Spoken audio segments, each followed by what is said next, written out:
Sentar.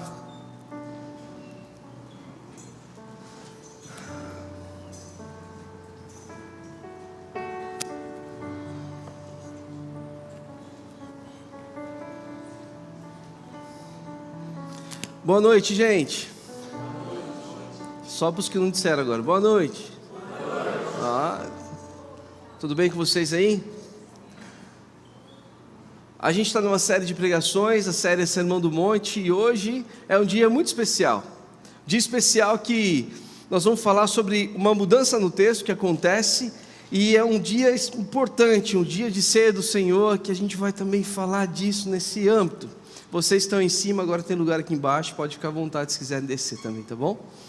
Quero te lembrar duas coisas importantes. Primeiro, quando nós estamos numa pregação em série, talvez você possa pensar assim, mas eu não li, não ouvi o que veio para trás disso. O que eu faço, pastor? Leia o texto, é o Sermão do Monte. Começa lá a ler do comecinho do Sermão do Monte, e você pode passar de onde a gente está lendo, de onde a gente está aprendendo, e você pode continuar na sua casa, lendo e relendo.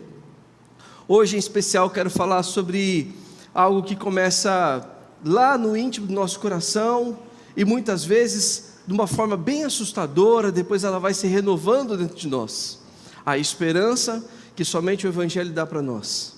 Mateus, quando escreve o Sermão do Monte, então, ele está dando para nós direções daquilo que Jesus deu ao seu povo, sobre direções pastorais, mas principalmente sobre algo que Deus está construindo na vida do seu povo.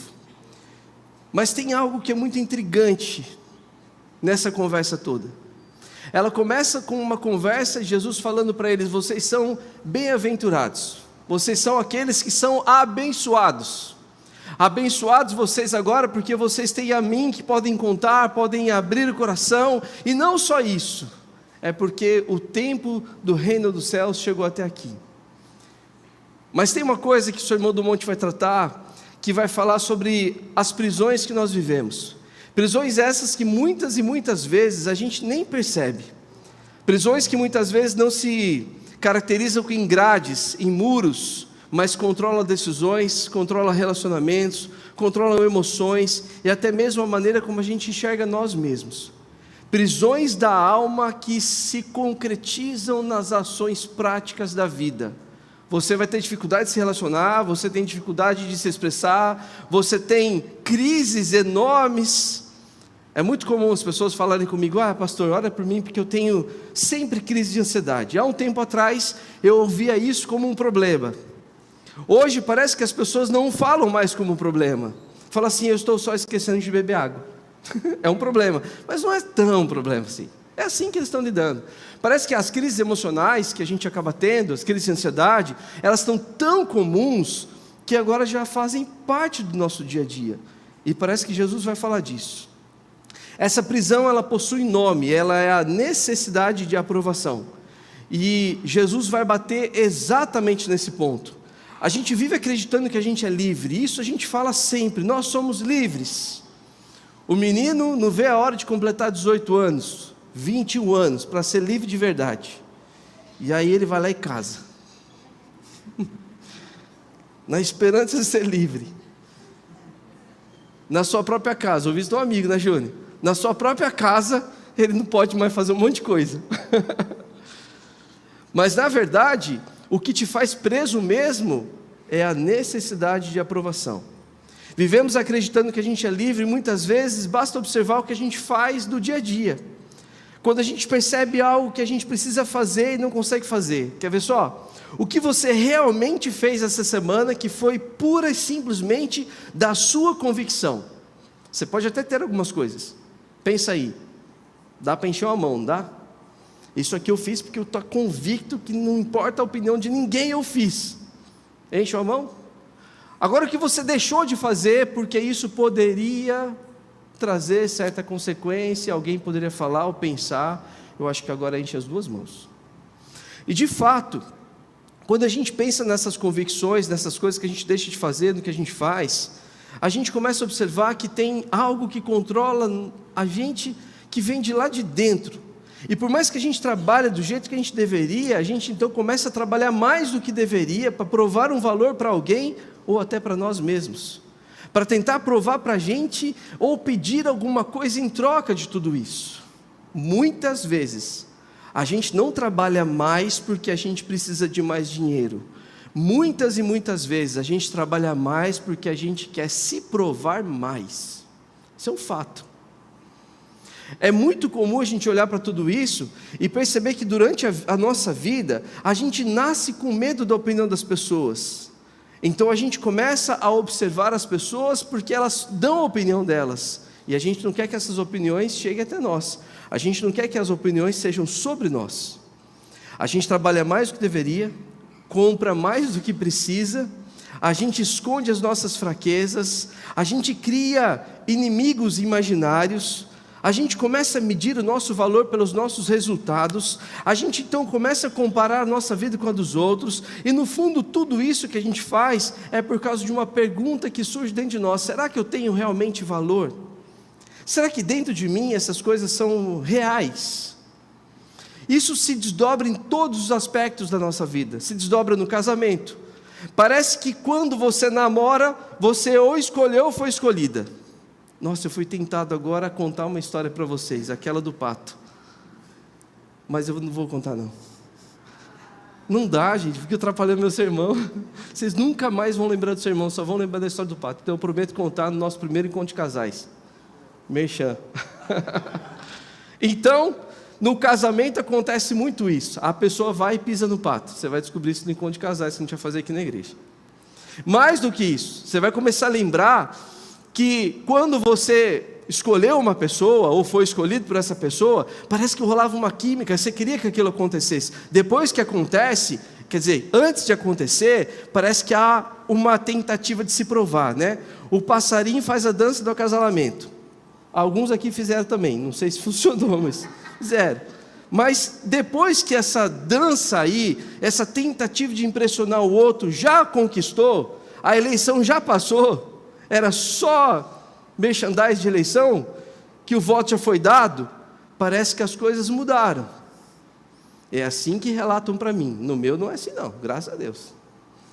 Mais do que isso, nas nossas relações interpessoais são iguais. Quando a gente precisa de algo para alguém, de alguém, você precisa fazer uma compra, alguma coisa, a gente aprende não só a ser educado, por ser bom para as pessoas, mas é que se você for mais educado e um pouco melhor, você consegue algumas vantagens. Eu aprendi isso na vida. E a gente tenta usar isso constantemente, são as nossas relações. No fundo, a gente está questionando algumas coisas. Qual é o meu valor? Quanto que eu estou valendo aqui? A necessidade, ela não nasceu do pecado. Essa necessidade, ela nasceu na criação. O homem foi criado para viver diante do olhar de Deus. Então, diante do olhar de Deus, nós não precisamos cogitar a possibilidade de saber o nosso valor. Diante do olhar de Deus, quando nós somos criados, esse anseio foi pela aprovação dEle, foi pelo olhar dEle por cada um de nós. E sabe o que é mais interessante? Quando eu notei e começo a perceber, a gente começa a tentar usar essas coisas para as pessoas, mas é algo que Deus colocou em nós que era para usar para Ele. A necessidade de aprovação que a gente tem, que a gente corre nas pessoas, que a gente tenta conquistar pessoas, que a gente tenta conseguir benefícios, ela está totalmente voltada a um desejo que a gente deveria direcionar somente a Deus, porque o nosso coração olhando para Deus: Deus, eu estou aqui, olha para mim. E surpreendentemente, Gênesis 1 e 2 conta para mim que Ele estava presente o tempo todo, e o olhar dele era constante sobre a humanidade. Logo, esses desejos eram saciados.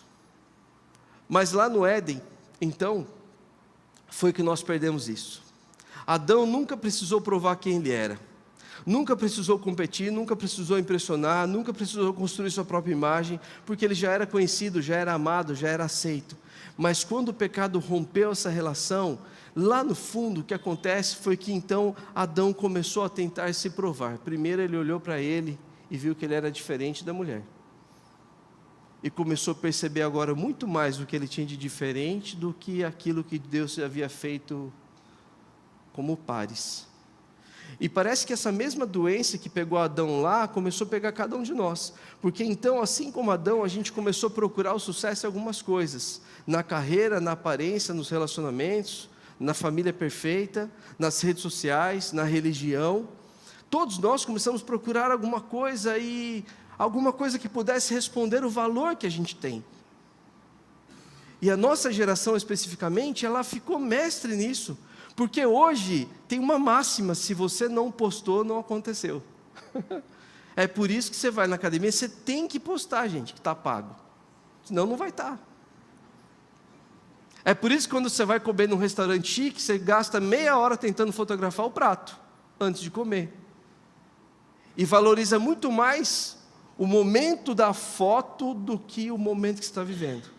Quantas pessoas pagam caro no ingresso do show, para simplesmente chegar no momento do show e ficar assim, olhando para a tela do celular, filmando o cara? Se era para ver pela tela do celular, era só esperar alguém postar. Você não precisava estar lá. Parece que a nossa geração, ela busca a aprovação em coisas que a faz suficientes. Se eu postei primeiro, é porque eu vivi aquilo, eu posso provar o meu valor, porque agora eu estou mostrando para as pessoas. Eu comi num restaurante caro, eu faço academia todo dia, eu estou com a minha dieta em dia, que hoje está difícil esse negócio da dieta, né? O irmão Jair, quando apareceu na vida das pessoas, ninguém mais quer saber de dieta. Agora a canetinha, meu amigo, aplicou a canetinha, está pago. Academia que se cuide.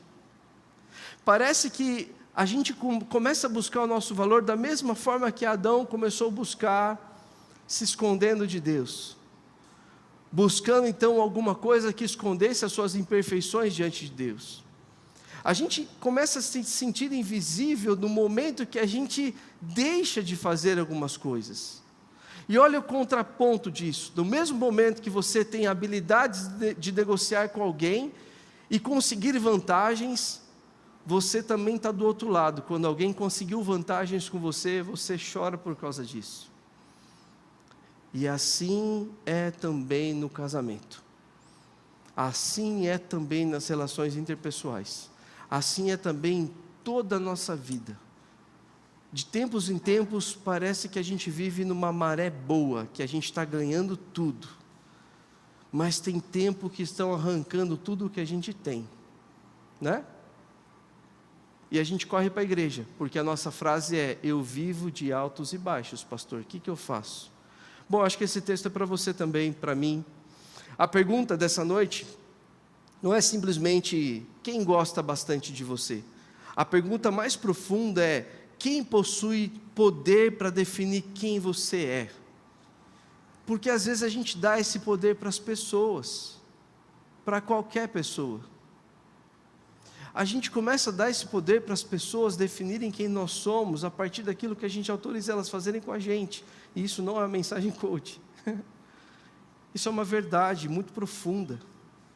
Isso é uma verdade que vai permear o seu coração por muito tempo. Você possivelmente deu a autorização para as pessoas pensarem em algo de você e fazer de você aquilo que você nunca quis ser. Porque você simplesmente acreditou na opinião de alguém sobre você e deixou de olhar para aquilo que Deus fala sobre você. Porque quem controla o seu senso de valor, controla também a sua vida. É por isso que casamentos é uma coisa assim muito instável demais, é muito difícil de lidar.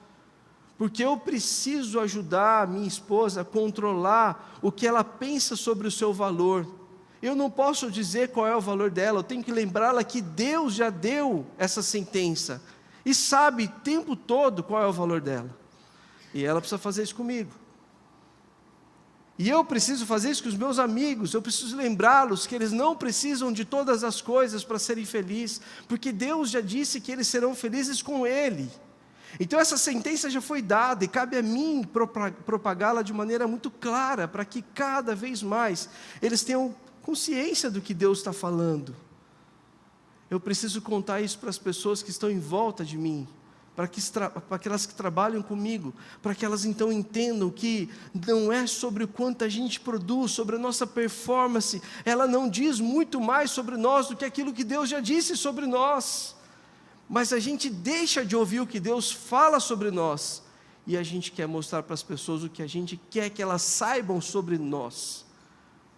E aí vai junto as nossas imperfeições, os nossos pecados, as nossas dores.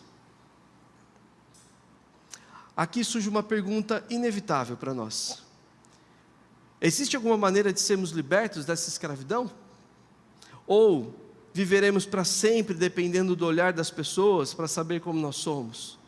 Será que a gente vai depender para sempre do que e de como as pessoas vão olhar para a gente, do que elas vão pensar sobre nós?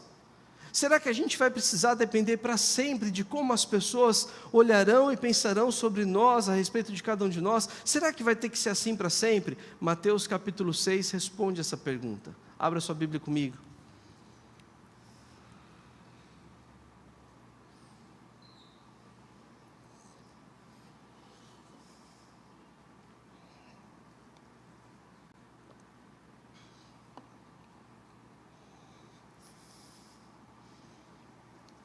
Eu vou ler alguns textos, e a hora que falar vocês leem o texto, combinado?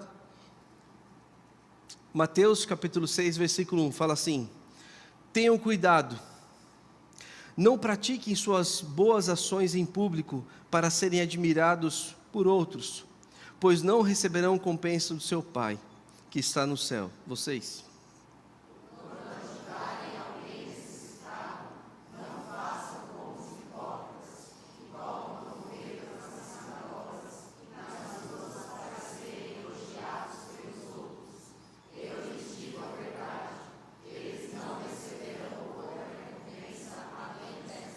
Mas, quando ajudarem alguém necessitado, não deixem que a mão esquerda saiba do que a direita está fazendo.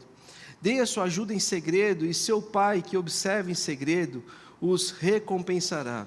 Vocês? Quando vocês orarem, não sejam como os hipócritas, que gostam de orar em público nas sinagogas e nas esquinas, onde todos possam vê-los.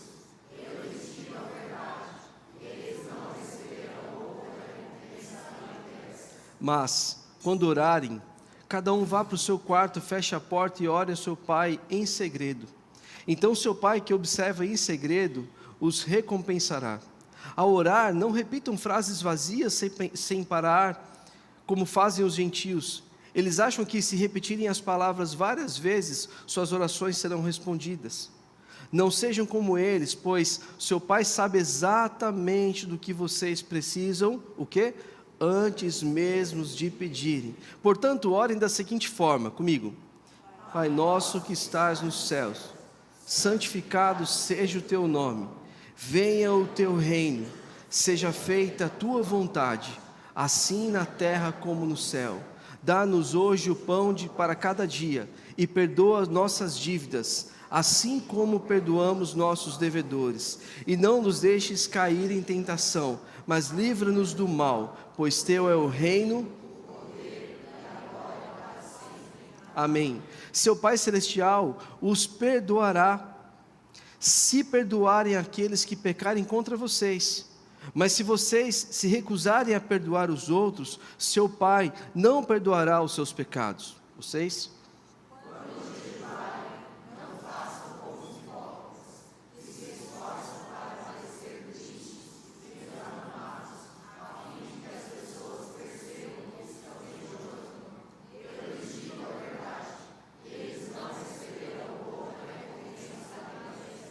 Mas, quando jejuarem, penteiem o cabelo, lavem o rosto. Desse modo, ninguém notará que estão jejuando, exceto seu Pai, que sabe o que vocês fazem em segredo.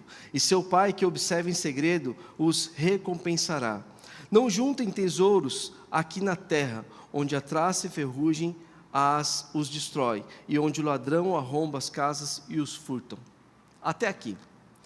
Vamos segurar um pouquinho para a gente ouvir algumas coisas. Eu não sei se você percebeu, mas você leu uma sequência de textos que falam sobre os hipócritas. Eu não sei se você percebeu, mas esses textos estão intercalados propriamente porque Jesus está montando uma sequência para nós. À primeira vista, parece que Jesus muda completamente de assunto. Agora ele deixa de falar sobre a ira, adultério, divórcio, integridade, e ele passa então a falar sobre esmolas, oração e jejum. E por que ele faz isso? Porque são as três práticas espirituais mais importantes para o judeu. Ele coloca essas três no mesmo bloco para falar exatamente sobre isso. Jesus não muda de assunto, ele continua tratando exatamente o mesmo coração da mensagem.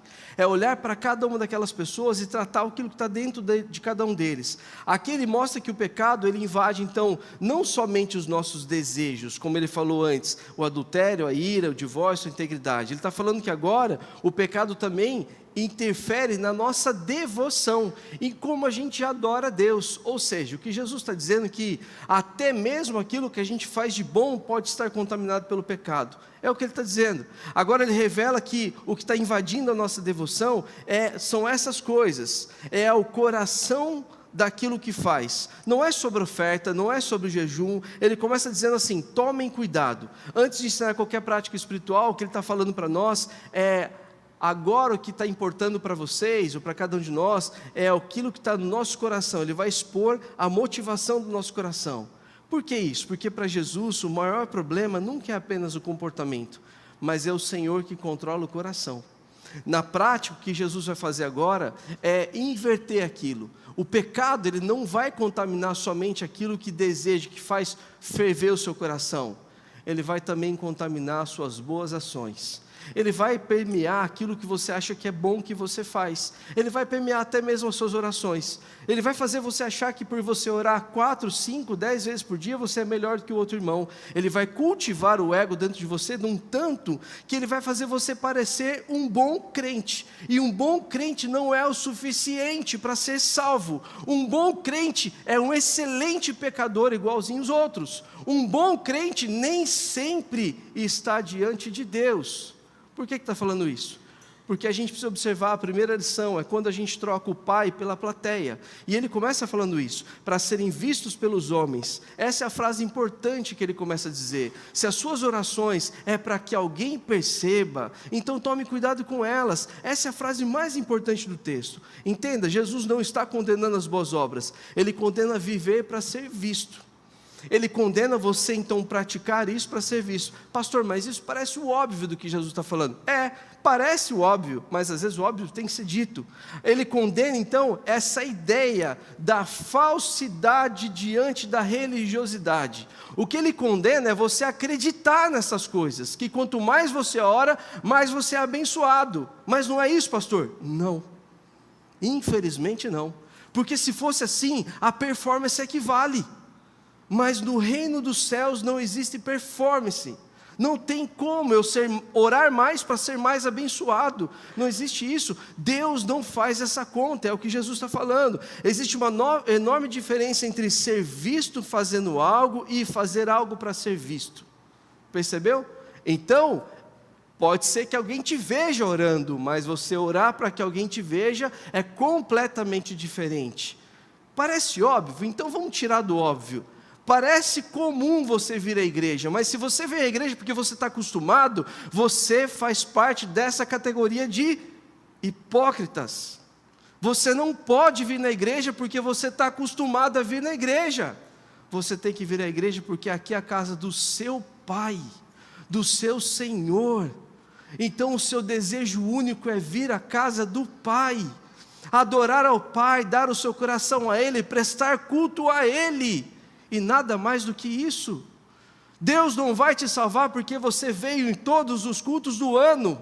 Deus vai te salvar porque Ele escolheu salvar cada um daqueles que o Pai o deu para Ele. E esses que o Pai deu respondem a práticas espirituais. Eles vêm ao culto porque eles amam ao Senhor. Eles frequentam os cultos porque eles amam ao Senhor e querem estar diante do seu Senhor o tempo todo. Essa é a diferença. A gente faz o que faz não para ser notado, a gente faz o que faz porque a gente ama a Deus, e é amar a Deus o segredo de todas essas coisas. Então a gente não faz o que faz porque a gente gosta de fazer, a gente faz o que faz porque a gente ama para quem a gente faz. Esse é o segredo. É o que Jesus está falando aqui. A ação ela pode ser exatamente a mesma, mas o coração pode estar totalmente tomado. O coração pode estar transformado. É possível servir por amor ou servir para construir uma reputação. É possível ensinar por fidelidade ou para eliminar o ego. Para alimentar o ego. É possível ajudar alguém porque a gente ama aquela pessoa ou porque isso produz uma boa imagem diante do público. É possível fazer boas obras, mas não pelo motivo correto. Jesus está falando sobre isso. Esse pecado é tão profundo que consegue transformar virtudes em instrumentos de idolatria. Isso vai permear o coração de algumas pessoas. Pessoas essas que chegarão um dia diante de Deus e vai falar assim: Senhor, eu fui todos os dias na igreja. E vai ouvir dele: aparta de mim porque eu não te conheço. Porque o coração nunca esteve diante dele. João Calvino, um teólogo, dizia assim então, que o coração humano é uma fábrica que produz agora coisas terríveis, inclusive os seus ídolos, como Tim Keller parafraseou isso. E mais do que isso, o coração do homem produz coisas boas e coisas más, mas por conta do pecado, a tendência é que até mesmo aquelas coisas boas que a gente produz estejam contaminadas pelo pecado. Mais do que isso, a gente tem que fazer sempre a pergunta: se ninguém jamais percebesse tudo que você faz para Deus, você continuaria fazendo? Se você pretende fazer parte de um grupo religioso, se esse grupo religioso não existir, você continua crente em Deus? Se você que canta, não tivesse igreja para cantar, você continuaria fazendo isso para Deus? Se você que serve, você continuaria servindo a Deus, mesmo que ninguém estivesse fazendo isso? Essa é a pergunta que vai nortear o nosso coração. Ela vai revelar o que realmente está vindo em público. O que a gente vai aprender é que talvez alguém responda, né? Então, basta fazer tudo escondido. Então não é para as pessoas notarem? Então eu vou fazer tudo escondido. Se é assim, se o problema é as pessoas perceberem, então eu faço escondido. Eu já vi gente fazendo isso. Ah, pastor, eu não oro em público porque se orar, as pessoas vão achar minha oração muito bonita. Pastor, eu costumo não pregar porque as minhas pregações são muito boas, as pessoas depois ficam me falando que eu sou bom nisso. Talvez isso esconda algo que Deus queira tratar no coração, é o que Jesus está fazendo. Talvez o que Jesus está começando a falar aqui nesse texto para nós, através de Mateus, é mostrando para nós que o ego consegue usar até as coisas de Deus para fazer a gente produzir as nossas mazelas de pecado. Jesus fala sobre generosidade, oração e jejum. Não são 3 assuntos aleatórios, são 3 exemplos da mesma doença. Em todas essas aqui aparece a mesma frase: vocês já receberam sua recompensa. Que recompensa é essa que você leu no texto? A aprovação das pessoas. Perceba o contraste. O fariseu queria ser visto, tá bom, ele já foi visto. Isso significa que Jesus não precisa fazer mais nada. Se a sua oração para que alguém precisa se notar você orando, então a sua recompensa já foi dada. Significa que o Senhor não vai te ouvir. Se o que você faz é por algum outro motivo que não seja o dele, a sua recompensa já foi dada. Então o seu ego foi alimentado, significa que o Senhor não precisa responder a sua oração. É disso que Jesus está falando.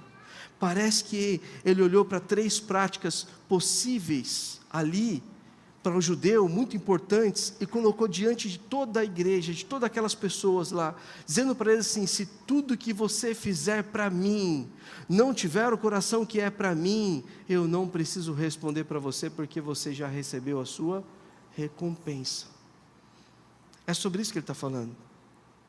Os discípulos chamavam então a Jesus para falar para eles sobre essas coisas. A generosidade, olha como isso é importante. É possível dar muito e amar pouco. Nem toda oferta é adoração. Algumas é só propaganda. A oração, Jesus manda entrar no quarto, não porque ele mora ali naquele quarto, não porque o quarto é o lugar íntimo seu, não é isso, mas é porque ali desaparece a plateia. No secreto resta apenas você e Deus, e é ali que a gente descobre se sua busca de fato é verdadeira ou não. É ali que você vai receber a sua recompensa. Se você buscar reputação, lá não vai te dar, então a oração tem que ser de verdade. É aqui que pega. É por isso que Jesus é tão sábio em orientar cada um deles. Se você quiser realmente falar comigo, livre-se daquilo que pode tirar a sua atenção e o seu coração para me alcançar. Entre no seu quarto e você vai fugir da reputação boa. Se você vai dar uma oferta, faça isso em amor, de modo que o outro não precise saber, para que isso não seja um aplauso para você, mas que seja uma oferta de fato que me agrade. Percebeu? Porque senão, você só deu dinheiro para crescer o seu ego, a sua reputação, a sua propaganda. É sobre isso que Jesus está orientando. Sobre o jejum, até a renúncia pode alimentar o ego. Até você ficar sem comer pode estar alimentando o seu ego, não sua espiritualidade. Até a humildade pode se tornar vaidade demais. O ego, ele não vai desaparecer sozinho, ele apenas troca de roupa. Ele pula de uma ação espiritual para outra diante dos fatos. Então esses 3 textos, eles estão intimamente ligados àquilo que Jesus está falando. Talvez o maior teste de espiritualidade não seja aquilo que a gente faz em público, mas é aquilo que continua existindo quando ninguém está olhando. Então eu tenho que te fazer uma pergunta e presta atenção nela, olha para mim um instante. O que você faz quando ninguém está olhando? É isso que cresce diante de Deus. Se o que você faz quando ninguém está olhando é alimentar os seus pecados, é isso que está crescendo diante de Deus. Se o que você faz quando ninguém está olhando alimenta a sua espiritualidade, é isso que está caminhando diante de Deus. Você pergunta assim, pastor, por que eu faço as coisas e nada dá certo? Eu não sei, mas Deus sabe. E nem tudo que você faz em secreto significa que Deus vai fazer dar certo para você. É sobre essas coisas que Jesus está falando. Nesse momento, então, acontece algo extraordinário, quando Jesus compara esses 3 textos e coloca lá. Enquanto os fariseus repetem, os homens, Jesus pede outra coisa. O que ele está falando no texto é sobre assim, enquanto o seu olhar, a sua fala for sobre os homens, e Jesus fala sobre isso, ele fala no texto, então, o que você faz para ser notado pelos homens, o que você faz para ser notado pelas pessoas, é sobre o seu olhar, sobre aquilo que as pessoas constroem, sobre a reputação que está vindo sobre você, por aquilo que você faz. Enquanto ele aponta tudo isso, ele também repete a outra coisa, a outra fala de Jesus é sobre o vosso Pai. O olhar de Jesus. O Evangelho nos envolve no olhar do Pai. É sobre isso que Jesus está falando. Ao longo dessa passagem toda que a gente leu, Jesus insiste em repetir algumas palavras como essa: o teu Pai, o vosso Pai, o Pai dos céus, que é o seu Pai. O que Jesus faz é lembrar eu e você, cada um de nós, sobre aonde de fato mora a intenção do nosso coração, é para o nosso Pai. Não tem que ser diferente disso. E isso não é só um detalhe. Isso é o centro do texto. É aqui então que a religião começa a ensinar as pessoas a impressionarem a Deus. E esse aqui é o ponto que mais me pega. Eu recebo pessoas aqui na igreja que vieram de diversos lugares. E algumas práticas religiosas bem duvidosas. Eu ouço algumas coisas de práticas religiosas bem duvidosas. Que aí a gente começa a contrariar tudo isso, dizendo assim, não é assim. Como não? Não é assim. Mas como que é, pastor? Bom, é assim, como está escrito lá. Mas está escrito lá, está escrito lá. Algumas dessas práticas bem estranhas começam a lembrar que as pessoas viveram anos na igreja para tentar impressionar Deus. Vamos fazer um jejum de Daniel. Para quê? Para que a igreja inteira possa contar no final do ano que nós fizemos um jejum de Daniel. Vamos fazer um jejum de, sei que lá.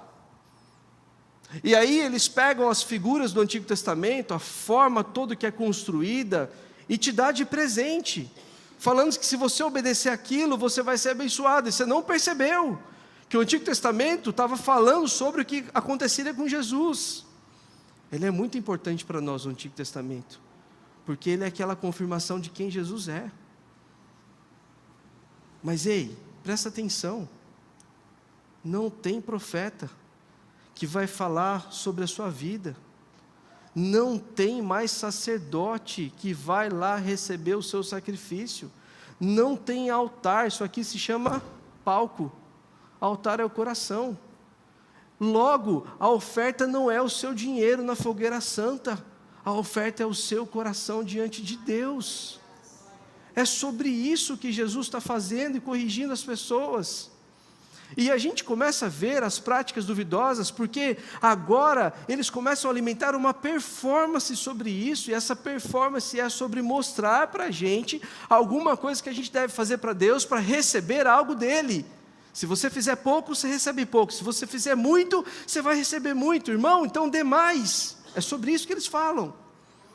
E aí a pessoa chega numa igreja como a nossa e fica assustada, porque a gente não vai falar disso.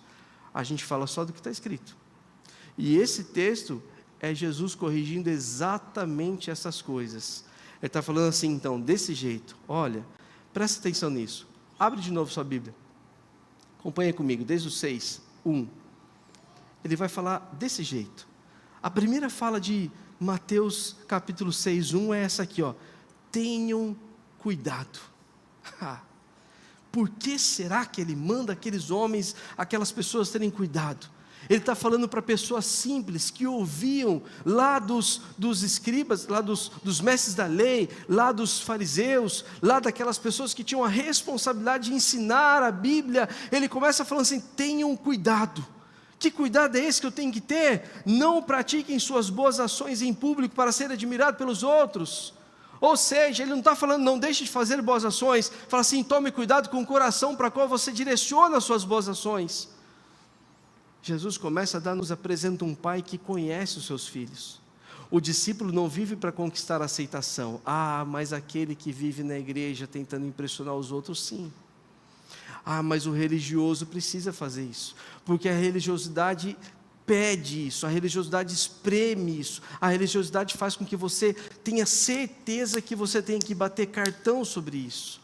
Mas o discípulo aprendeu que ele ouve do Pai.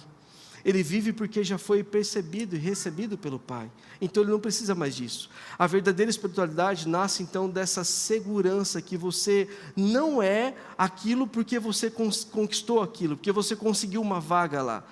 Você é porque você foi adotado pelo Pai. Isso significa que Ele escolheu você.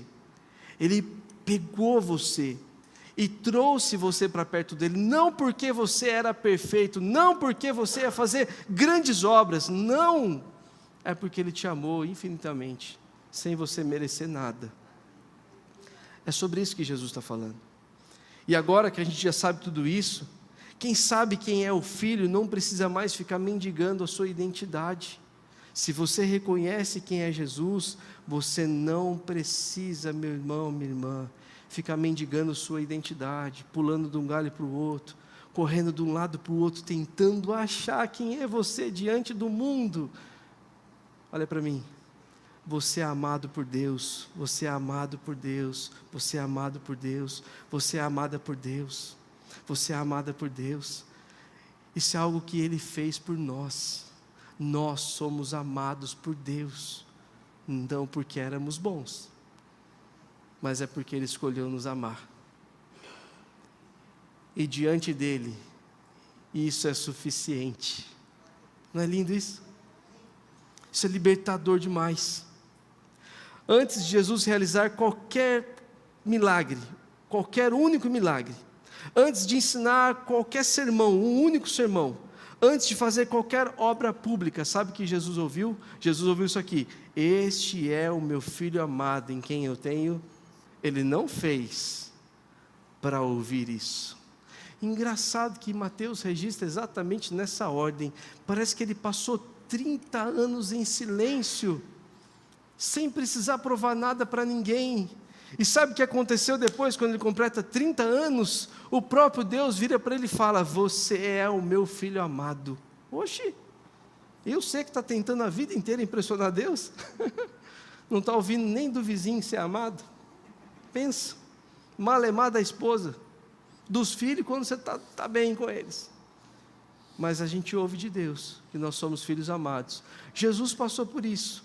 Perceba então a ordem que o Evangelho é construído. Jesus não trabalha para ser amado, Ele vive porque Ele é amado. Na cruz acontece esse grande paradoxo agora. O filho amado experimenta o abandono. É aquele que sempre viveu diante do olhar do Pai, suporta agora a rejeição que era para ser nossa. O filho, que já é amado do Pai, começa a construir toda a vida para ensinar a gente esse amor que vem do Pai, chega lá na frente, no final da vida dele, ele parece que recebe toda a rejeição do Pai que era para ser depositado sobre nós. É isso que acontece, esse é o paradoxo bíblico aqui. Nós, pecadores, escravos da aprovação, fomos recebidos como filhos, por causa disso. A cruz não apenas então perdoa os nossos pecados, mas parece que a cruz também é capaz de apagar a nossa hipocrisia. Jesus está falando isso. Essa é a mensagem de salvação para nós. Ufa, tem jeito, pastor? Tem jeito. Tem jeito porque Jesus está tratando isso. Agora, unidos em Cristo, a gente precisa construir um valor. Qual é esse valor? Já fomos aceitos, já fomos adotados, já fomos chamados de filhos de Deus em Cristo Jesus. Como que termina isso? Bom, no fundo, não é sobre quanto de dinheiro a gente pode dar para fazer a obra de Deus crescer mais, mas é quanto o nosso coração está disposto a fazer a obra de Deus crescer mais.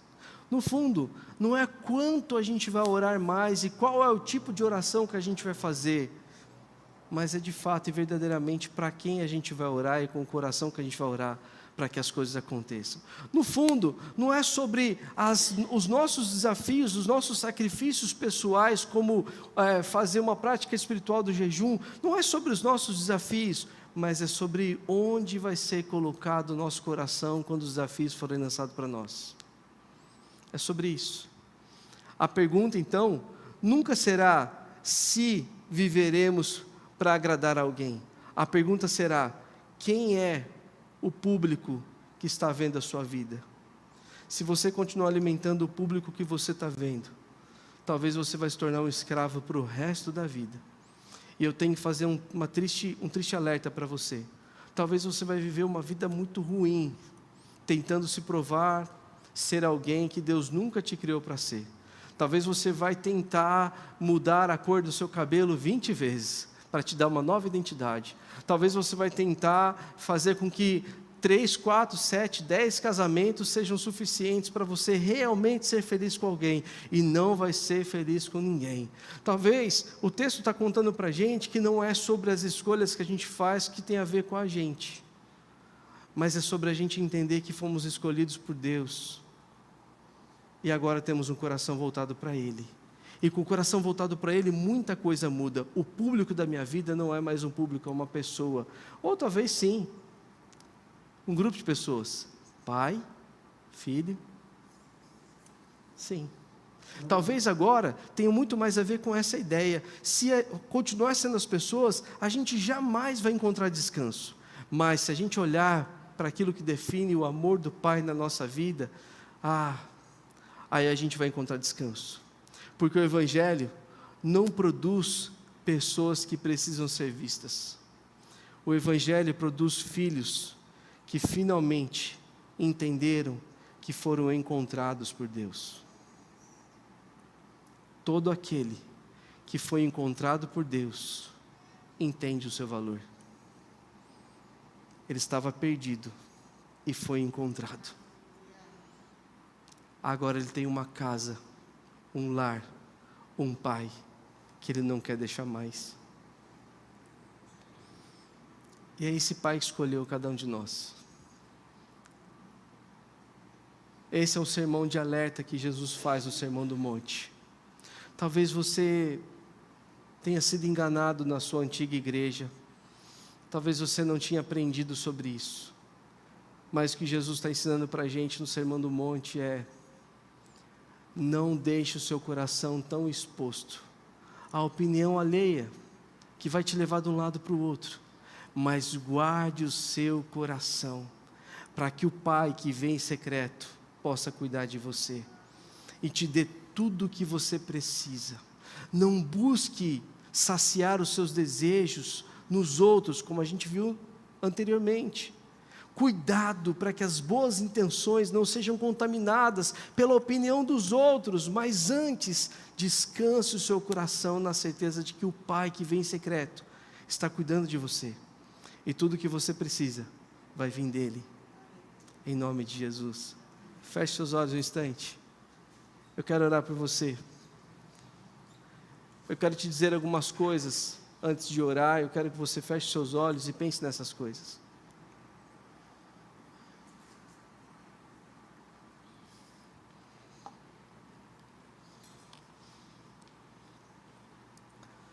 Eu quero que você feche os seus olhos e olhe somente para você agora. Desconecte de qualquer pessoa, de qualquer situação. Feche os seus olhos. Ouça no seu coração isso que eu vou te dizer. A aprovação humana nunca produz descanso. Ela produz dependência. Tem gente aqui hoje que está dependente disso. Depende do amor de um, depende da aceitação do outro. Tem gente aqui hoje dependente da opinião das pessoas. A aprovação humana, ela produz cansaço e dependência. Porque quem controla o seu senso de valor, controla a sua vida. Então você tem que lembrar o que Jesus falou sobre você. Qual é o seu valor? Quanto você realmente vale? Você foi comprado pelo sangue de Jesus. O que existe de mais precioso no mundo, céus e na terra, é o sangue de Jesus. O ego não desaparece quando a gente entra na igreja. Às vezes ele só aprende uma linguagem religiosa nova. Então ele se esconde em práticas espirituais. Sonde as suas práticas espirituais. Porque o que Jesus quer fazer é moldar e mudar o seu coração completamente. Não para que você então seja alguém esquisito, mas para que a sua oração seja sincera. Aquela mais simples, mas seja sincera. Para que a sua oração não tenha nenhum vestígio de falar: Senhor, eu sou bom demais. Mas para que dentro do seu coração, durante a sua oração, esteja gritando: Senhor, tenha misericórdia de mim. Eu preciso do Senhor, Pai. Tenha misericórdia de mim. O pecado consegue transformar até virtudes em instrumentos de idolatria. Então você precisa aprender a lidar com os seus pecados. Arrependa-se, coloca diante de Deus.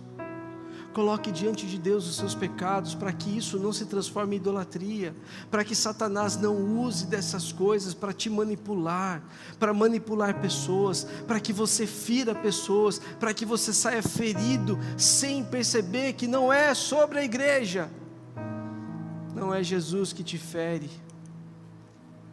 são só pecados não tratados dos irmãos, que ferem uns aos outros. E a nossa incapacidade de perdoar nos torna então dependentes da vingança e não do amor. O que Jesus fala é que quando você perdoa, já foi pago então. Aquela necessidade já não existe mais.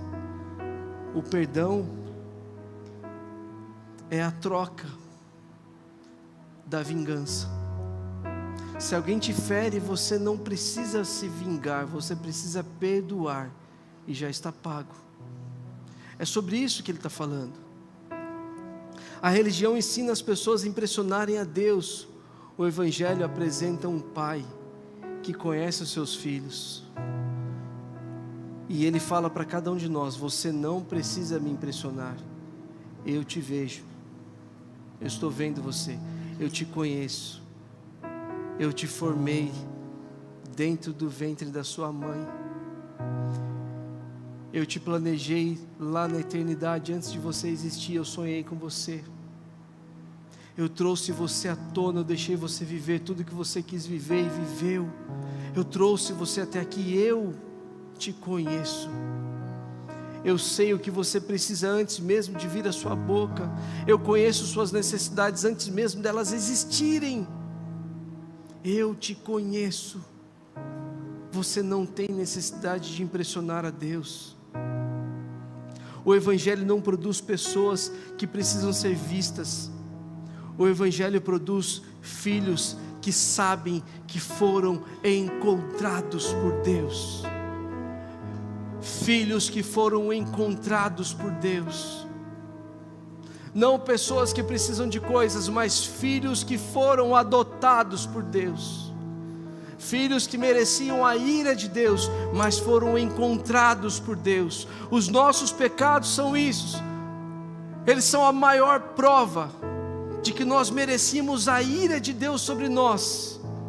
É a dureza do nosso coração, a nossa incapacidade de amar, a nossa incapacidade de perdoar, a nossa necessidade de se vingar muitas e muitas vezes.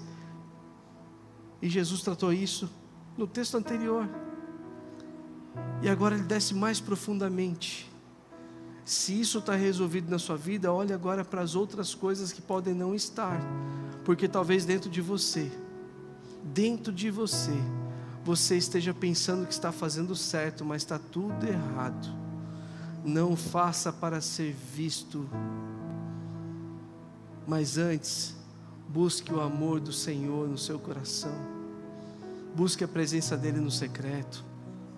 Não faça para ser notado. Não deixe com que aquilo que Deus te deu de bênção na sua vida para compartilhar com outro se torne maldição dentro da sua casa. Compartilhe em amor de fato. Compartilhe porque você ama a Deus e é para Ele que você faz.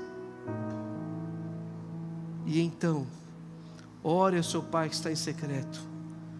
Pratique o jejum, mas não para impressionar alguém.